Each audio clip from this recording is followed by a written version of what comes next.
라오디게아 도시는 인구가 많은 상업 도시로 일찍부터 금융업이 발달된 도시입니다. 금융업이 발달되다 보니까 이 도시는 참 물질적으로 풍족한 도시였습니다.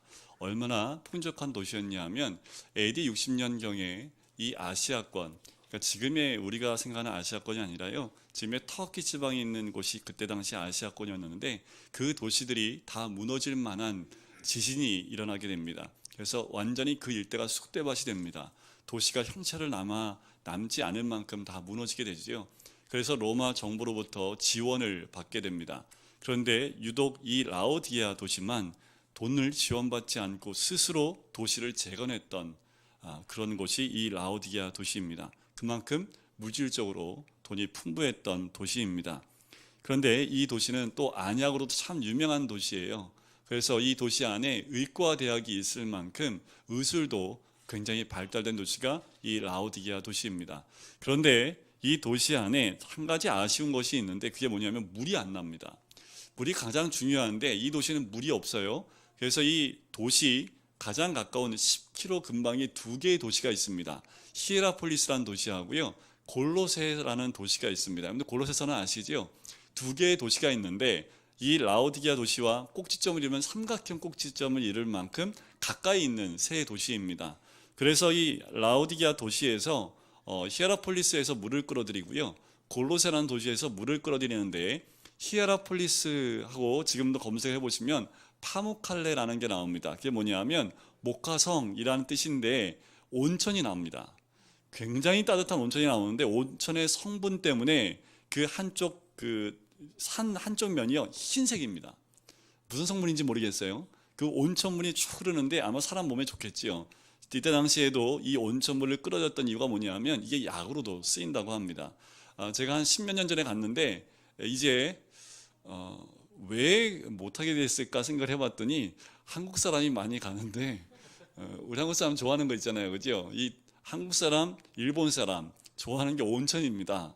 그냥 온천만 보면 사죽을 못 쓰는 게 동양권 사람들인데 지금은 못 들어가게 해놨어요. 그냥 발만 잠깐 담그게 해놨는데 물이 많이 식었습니다. 옛날엔 굉장히 펄펄 끓는 뜨거운 물이 나왔던 곳이 이 히에라폴리스라는 곳인데 거기서부터 수로를 만들었어요. 90cm 정도 되는, 한 이 정도 되겠죠? 1m 안 되는 폭의 수로를 만들어서요, 한 9km 정도 되는데 물을 끌어들였습니다. 라오디게아 도시로. 그래서 그 물을 사용했고요. 또 하나의 도시는 골로세인데 거기는 아주 찬 샘물이 나와요. 굉장히 생수로 먹을 수 있을 만큼 굉장히 차가운 생수가 나오는데 그 골로세라는 도시에서 또 수로를 연결해서 이 도시까지 물을 끌어들였다고 합니다. 뜨거운 물이든 찬물이든 어떨까요? 이 도시엔 다 필요한 물이지요. 찬물은 식용으로, 뜨거운 물은 또 그 나름대로 약용으로 썼던 그 두 가지 물, 그 물이 다 필요했던 물이지요. 그런데 이 도시에 있던 교회, 이 교회에는 오늘 본문 말씀에 보면 어디에도 환란이 없습니다. 그리고 어떤 이단 종교가 온 것도 없고요, 어떤 다른 교훈들이 들어와서 이 교회를 어렵게 하는 것도 하나도 없습니다. 그럼에도 불구하고 우리 주님이 이 교회를 심하게 거부하시는 모습이 나와요. 그 모습이 16절 끝에 보면 얼마나 거부감을 표현하셨냐 하면 어떻게 말씀하세요? 내 입에서 토해내시겠다고까지 말씀을 하십니다. 주님 비위가 얼마나 안 좋으시면 이 교회에 대해서 내가 너를 토해버리라 라고 얘기하셨을까요? 에베소 교회는 촛대를 옮기겠다고 말씀하셨는데 아예 이 교회는 어떻게 해요? 그냥 토해버리겠다라고 말씀하신 교회가 이 교회입니다. 이 교회 특징이 뭐였을까? 왜 주님이 그렇게 토해내겠다고까지 하셨을까? 이 교회 특징은요, 감각이 없어요. 반응이 없어요. 얼마나 반응이 없는지 알 수 있냐면 17절 하반절에 보면 그 모습이 나옵니다. 내 공고한 것, 가련한 것, 가난한 것, 눈먼 것, 벌거벗은 것을 뭐 한다고요? 알지 못해. 감각이 없다라는 거예요. 헐벗고 있는데 보지도 못하는데 그걸 알지도 못하고 느끼지도 못하는 상태가 이 라오디게아 교회 현재의 모습입니다. 허물이 가장 많은 그 도시, 전혀 아무것도 느끼지 못하고 자기의 상태를 깨닫지 못하는 도시, 그 교회, 이것이 라오디게아 교회의 모습입니다. 어떻게 보면 살아있지만 살아있다라고 볼 수 없을 만큼 전혀 감각적으로 살아있지 못한 도시가 이 라오디게아 도시이지요. 자기 상태를 알지 못합니다. 그래서 이 도시를 향해서 주님이 거부를 하시고 토해내겠다고까지 말씀을 하고 계시는 거지요. 이 도시에도 변함없이 우리 주님은 우리 주님의 모습을 보여주십니다. 7개의 교회에 편지를 쓸 때 공통점이 있습니다. 특징이 있어요. 그게 뭐냐면 주님의 모습을 보여주셨다라는 거지요. 그런데 이 7개의 교회에 보내는 편지 가운데 다 다른 모습으로 우리 주님이 비춰주고 계신다라는 거지요. 그 교회의 형편에 따라서 주님이 모습을 보여주시는데, 이 말씀을 준비하면서 그러면 우리 교회는 우리 주님이 어떤 모습으로 나타나실까? 어떤 모습으로 나타나시길 원하십니까? 제가 7교회 이렇게 쭉 보니까 그래도 서머나 교회가 좀 마음에 땡기더라고요. 처음과 마지막이요 죽었다 살아나신 이가 말씀하시되, 이렇게 나오거든요. 이게 좀 마음에 들고요. 더 나아가서는 한 가지 모습이 또 생각이 나는데, 스데반이 순교할 때 하늘이 열리고 그때 주님의 모습을 봤던 거 기억하십니까? 보좌에 서 계신 우리 주님의 모습을 스데반이 보지요. 그 모습으로 우리 교회를 보시면 어떨까라는 생각을 해보았습니다. 자, 이 라오디게아 교회에 어떤 모습으로 나타나시는지 한번 보실까요? 14절 말씀을 다시 한번 읽어보겠습니다. 시작. 라오디게아 교회의 사자에게 편지하라. 근본이신 이가 이르시되. 자, 그리스도를 참된 증인의 모습으로 나타내고 있지요. 그 앞에 뭐라고 나오냐면 아멘이시오라고 합니다. 이 아멘이다라는 말은 참으로 진실하다라는 뜻을 가지고 있는 것이 아멘이라는 뜻입니다. 그래서 우리가 아멘이라고 화답하는 이유가 뭐냐면 진실합니다, 아멘 믿습니다, 참으로 진실됩니다 라는 의미인데, 구약에서 이 아멘이라는 것은 히브리 말인데 주로 하나님께 표현할 때 썼던 표현이 아멘입니다. 아멘 하나님, 야멘 야훼, 이렇게 썼던 말이 아멘입니다.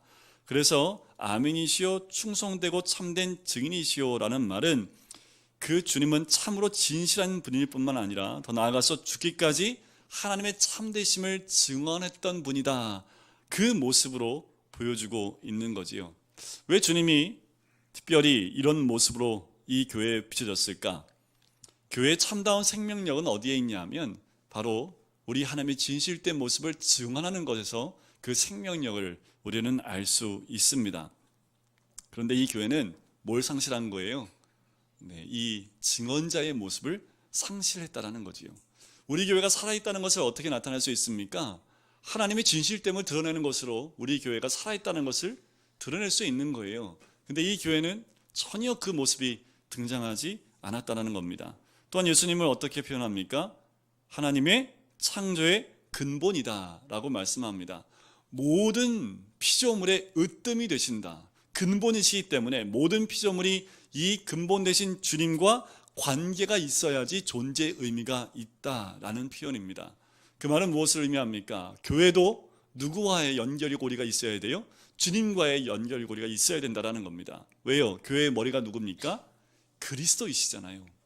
그 그리스도가 교회의 머리이기 때문에 그분과 하나 되지 못하고 관계가 없으면 교회는 교회 역할을 감당할 수 없습니다. 그리스도가 머리 되심을 우리가 인정하지 않으면 교회는 교회로서의 역할을 감당할 수 없는 거지요. 교회에 예배가 많아요. 행사가 아무리 많다 하더라도 주님이 없으면 그것은 아무 쓸모가 없는 거지요. 주님이 없으면 마스릴은 소금과 같은 모습이 교회일 수밖에 없습니다. 이 말씀을 준비하면서 옛날에 들었던 한 예화의 말씀이 기억이 나요. 뭐냐면 옛날 미국에 흑인과 백인이 이렇게 구분되어져 있을 때, 그리고 백인이 흑인을 무시하고 있을 그 시대 때 예수를 믿었던 한 흑인이 주일이 되어서 근처에 있는 교회를 찾습니다. 찾았는데 그것이 백인들만 모이는 교회였던 거죠. 안내하는 사람이 이 흑인을 밀쳐버립니다. 당신은 여기 와서 예배드릴 수 없습니다. 그래서 밀쳐버리고 거부를 합니다. 그리고 안에서는 예배가 진행되고 있어요. 근데 흑인은 시간이 다 됐기 때문에 다른 교회로 찾아갈 수 없었기에 그 교회 계단에 앉아서 엉엉 울고 있습니다.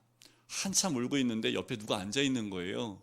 근데 그 앉아 있는 분이 딱 보니까 그분도 눈에 눈물이 그런 맺혔는데 그 흑인을 향해서 뭐라고 하냐면 나도 못 들어가고 여기 앉아 있단다. 그분이 누구였을까요? 네, 우리 예수님이 나도 들어가고 싶은데 나도 못 들어가고 여기 앉아 있단다 라는 그게 실제로 있었던 사건이라고 얘기를 해요.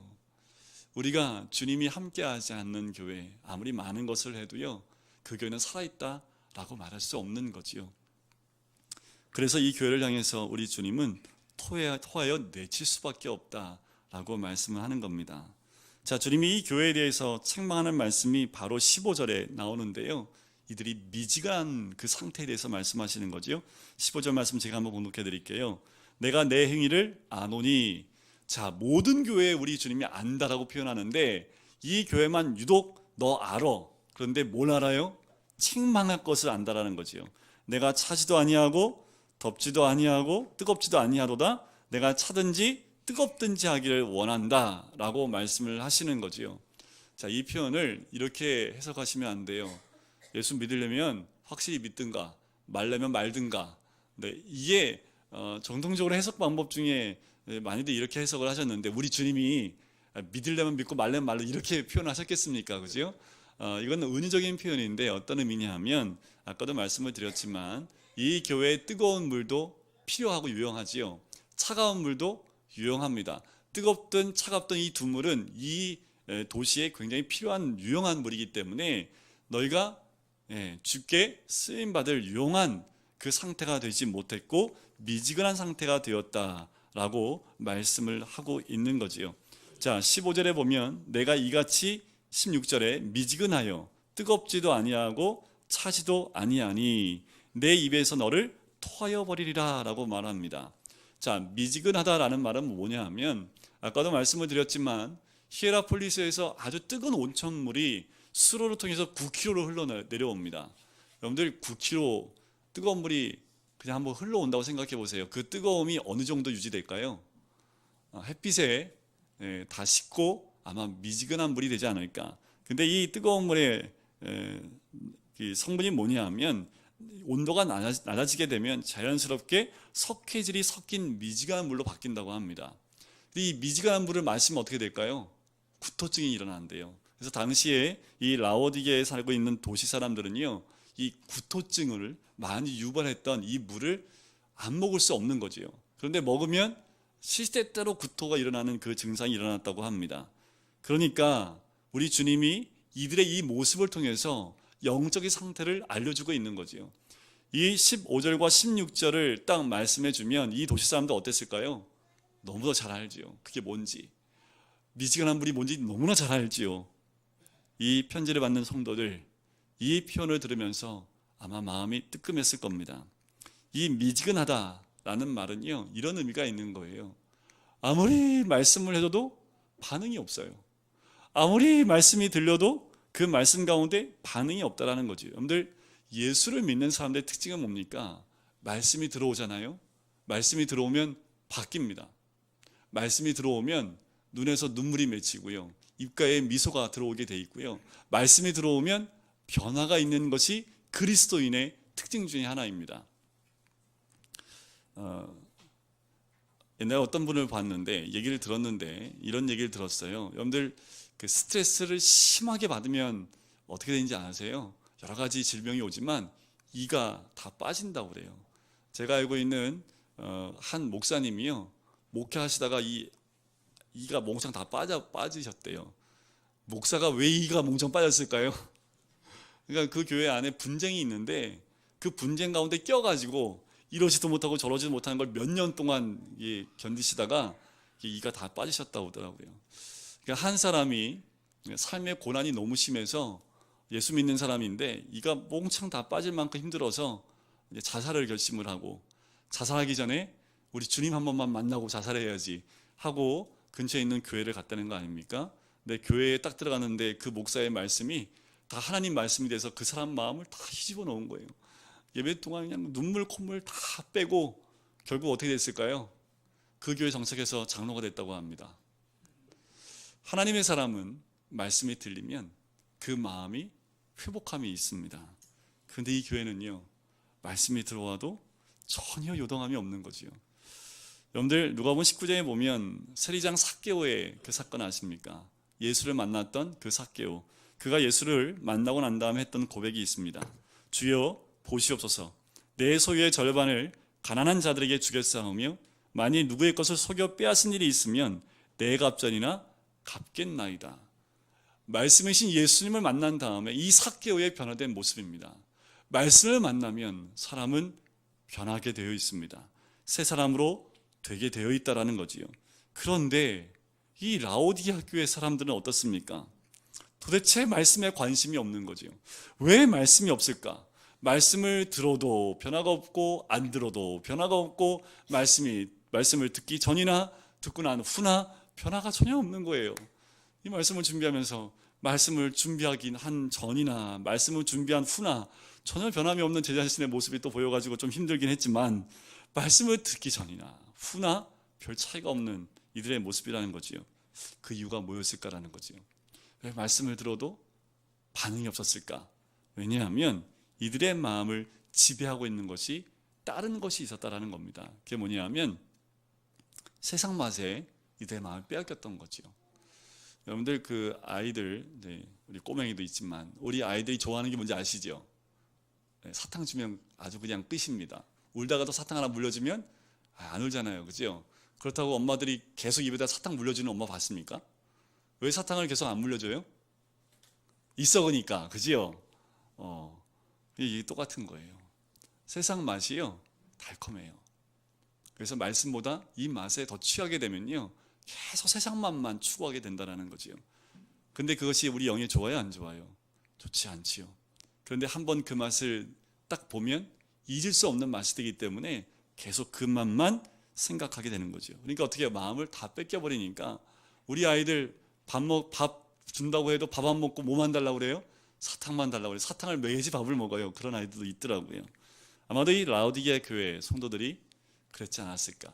그 마음을 세상의 맛에 빼앗겨서 주의 말씀의 맛을 잃어버렸던 사람들이 아니었을까라는 거지요.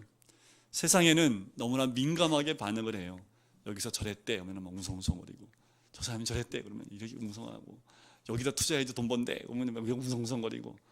이런 것에는 귀가 밝고 움직임이 있는데 말씀이 들어오면 눈을 감아버리는 거죠. 그것이 어떻게 보면 라오디게아 교회 성도들의 모습이었다라는 겁니다. 왜 그랬을까요? 이들이 왜 그렇게 세상 맛에 그 마음을 빼앗겼을까? 17절에 그 이유가 나옵니다. 우리 17절 말씀을 같이 한번 읽어볼까요? 시작. 내가 말하기를 나는 부자라.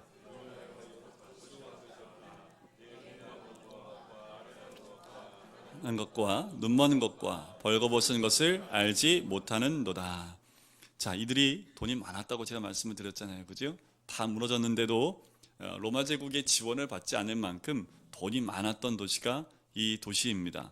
그런데 우리 주님의 눈으로 봤을 때는 이들은 부자가 아니었던 거지요.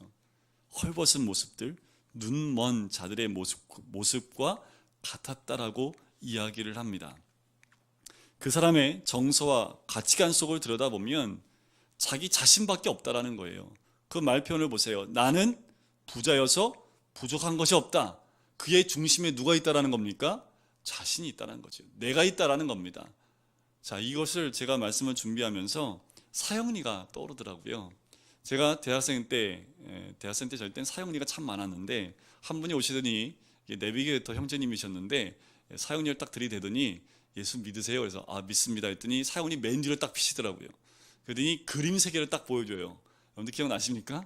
세 개의 그림, 원이 있는데 십자가가 원 밖에 있는 그림 하나, 십자가가 원 두 개 안에 들어가 있는 그 십자가 그림이 있는 두 개, 그리고 원 안에 의자가 있는데 의자에 십자가가 있는 그림과 내가 있는 그림 세 개를 딱 보여주고 당신의 마음의 상태는 어떻습니까? 그런데 그거 갖다 드리려는데 제 마음의 의자에 주님이 앉아 계십니다. 누가 이걸 이렇게 얘기를 해요, 그죠?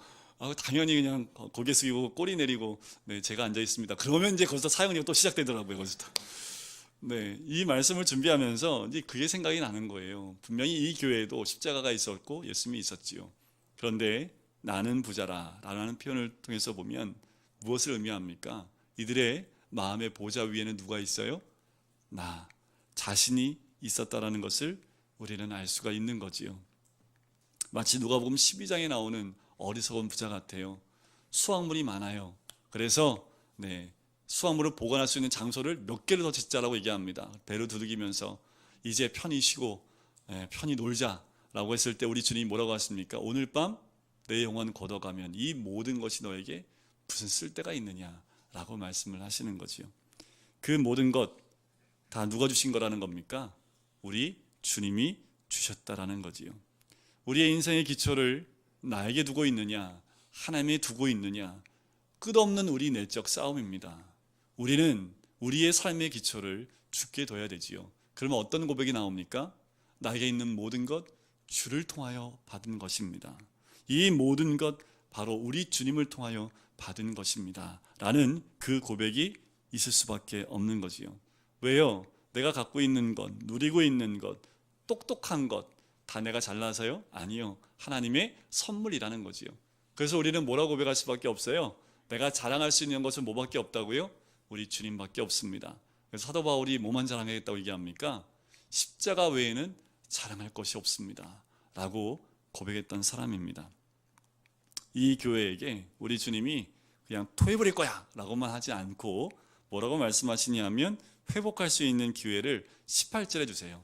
세 가지를 말씀을 하십니다. 첫 번째가 뭐냐 하면 불로 연단한 금을 사라 라고 말씀합니다. 다 사래요, 그죠? 18절 보세요. 사고, 흰옷도 사고, 안약도 사고. 왜 이런 표현을 자주 했냐면, 이렇게 많이 쓰시냐면 이 라오디게아 사람들은 주로 사요. 뭐 원하는 거 있으면 돈 많으니까 그냥 지름신이 임해서 무조건 삽니다. 그러니까 어떻게 해요? 너 그런 거 사지 말고 이걸 사야 돼 하면서 뭐예요? 불로 연단한 금을 사라는 거지요. 이 말씀은 베드로전서 1장 7절에 보면 이런 표현이 있습니다. 너희 믿음의 확실함은 불로 연단하여도 없어질 금보다 더 귀하여 예수 그리스도께서 나타나실 때의 칭찬과 영광과 존귀를 얻게 할 것이니라.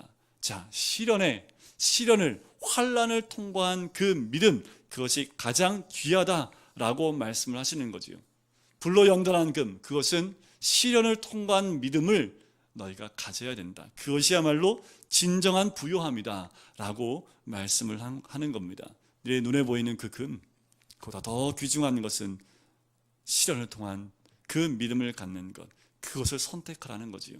이들에게는 늘 세상적인 방법과 그리고 믿음을 지켜야 되는 두 가지 가운데 늘 무엇을 선택했을까요?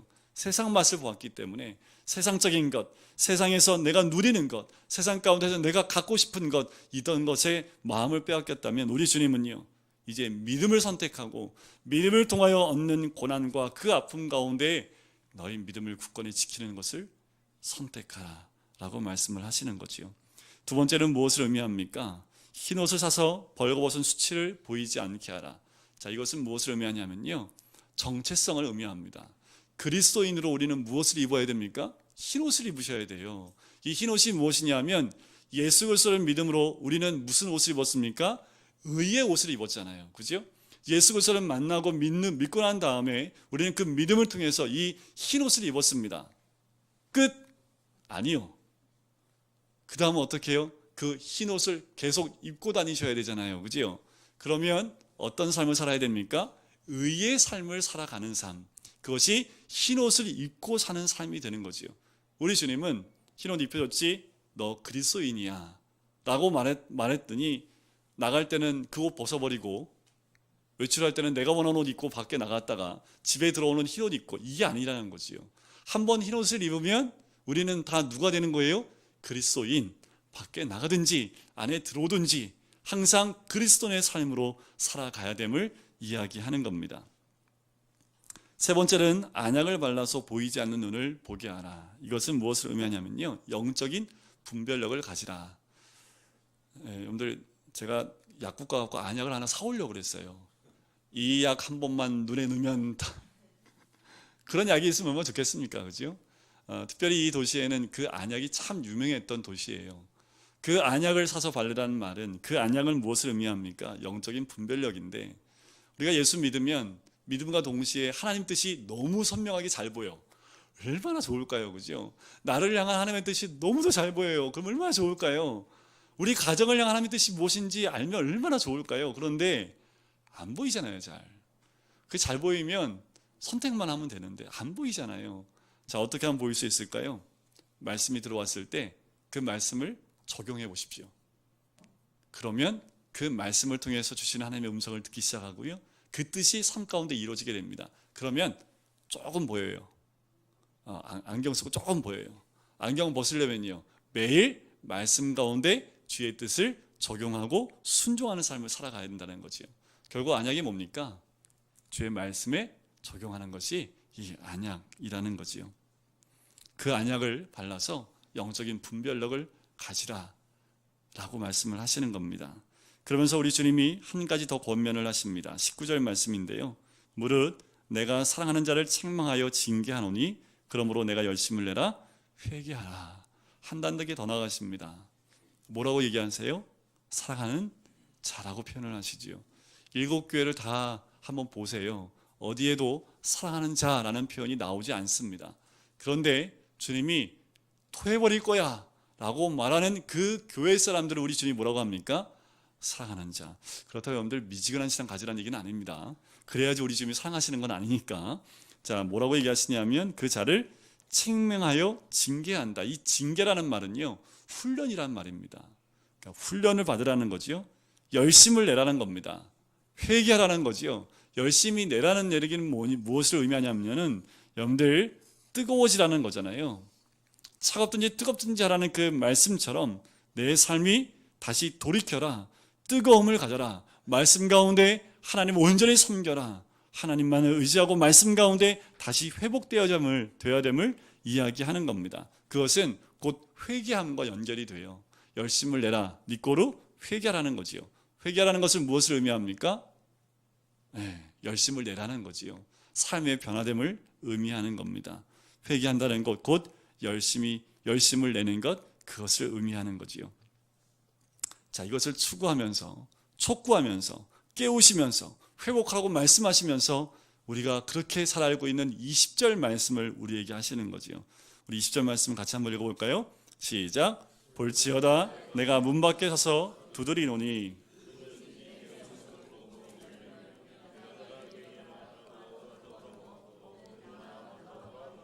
우리 주님이 어떻게 하신다고요? 문을 두드리신다고요. 이 말씀을 우리는 주로 언제 씁니까? 안 믿는 사람들에게 이 말씀을 쓰는데 실제로 그렇지 않습니다.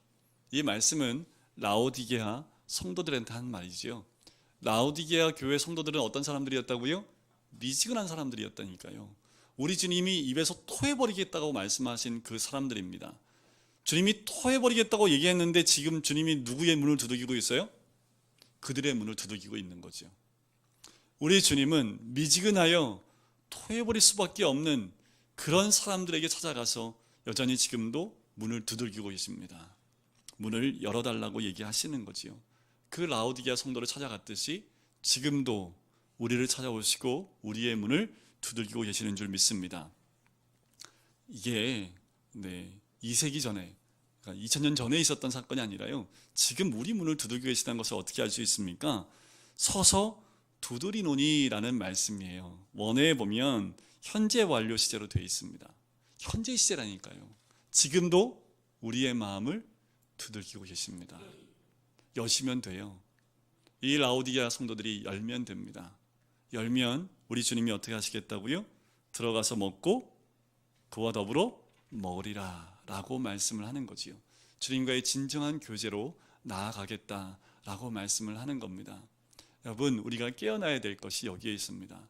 지금도 주님은 우리 한 사람 한 사람의 가슴의 문을 두들기시면서 세상의 맛이 아닌 말씀의 맛, 나 중심이 아닌 하나님 중심의 삶을 회복할 뿐만 아니라 헐벗고 있는 그 영적인 상태에서 이제 회복하여 불로 연단한 금, 그리고 흰옷을 사서 입고 안약을 사서 발라서 영적인 회복을 가지라라는 거지요.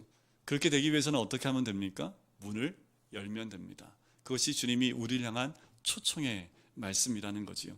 그 문을 열고 들어가면 그러면 열심을 내라 회개하라는 그 말씀이 우리 삶 가운데 훅 들어오게 되는 거지요.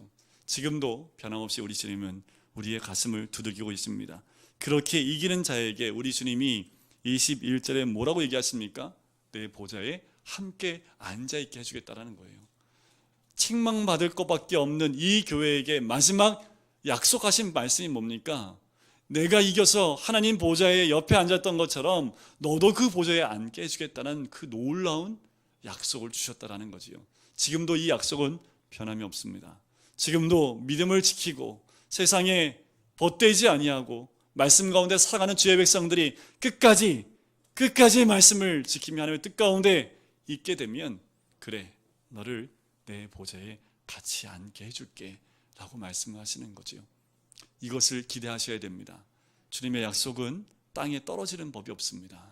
우리가 이 땅에 살고 있지만 이 땅에 두 발을 딛고 있지만 하늘 보좌를 우리가 바라보며 이 약속을 가슴에 품고 우리의 마음의 문을 어떻게 해요? 활짝 열어서 주님 들어오시고 주님과 나와 풍성한 교제 가운데 열심을 내시는 우리 모든 성도님 되시기를 주님의 이름으로 간절히 축원드립니다. 기도하겠습니다.